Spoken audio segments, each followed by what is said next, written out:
जो बोल रहे हैं कि अभी हम ना लिख ले ही बस, वो आदमी गड़बड़ाए है। धड़ाधड़ लिखना है, समझ में आए या ना समझना नहीं है, उतारना खाली है। धड़ाधड़ उतार रहे हैं। कोई पूछो कि क्या करा था, कि सिर्फ उतारना आपको आ जाए। देखिए तो बोलता है, देखिएगा, अधिकतम संभावित मान के लिए a अनुपात b का मान पूछा है। किसका पूछा है? a अनुपात b का मान पूछा है। अब अधिकतम मान पूछा है, तो अगर हमको a b का मान निकालना है तो हम a b से मतलब रखेंगे। किसका मान निकालना है?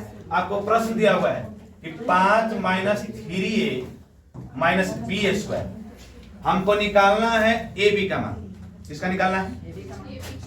ए बी का मान निकालना है, ए अनुपात बी का मान निकालना है। तो ए अनुपात बी का मान निकालना, तो बाकी के चक्कर में हम काहे पढ़ेंगे, जेकरा से भेंट करना ओकरे से न मिलेंगे। तो वही चीज यहाँ भी है। तो हमको मिलना है ए और बी से, तो इसको छोड़ दीजिए। 3a माइनस बी, इसका स्क्वायर तो दिया हुआ है, इसको बगले में हम बराबर में 0 लिख सकते हैं, बराबर से 0 लिख सकते हैं। अगर एक संख्या पर स्क्वायर है तो इसको पर भी स्क्वायर दे सकते हैं, क्योंकि 0 पर स्क्वायर देने से उसके मान में कोई परिवर्तन नहीं होता। तो देखिए, तो इसको स्क्वायर दे दी।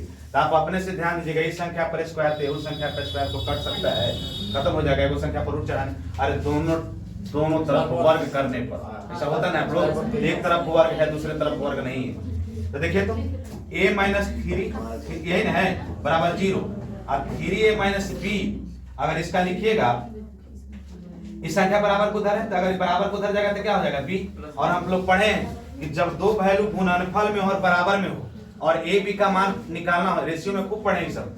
तो ए बी का मान निकालना, देखिए तो 3a माइनस बी, तो ए बी का मान निकालना हो तो आपस में क्या हो जाता है? इंटरचेंज कर जाता है। इंटरचेंज का मतलब अदला बदली हो जाता है।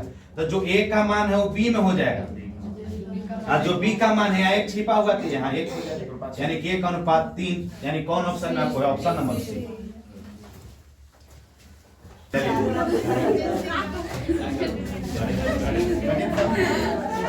चलिए हो गया।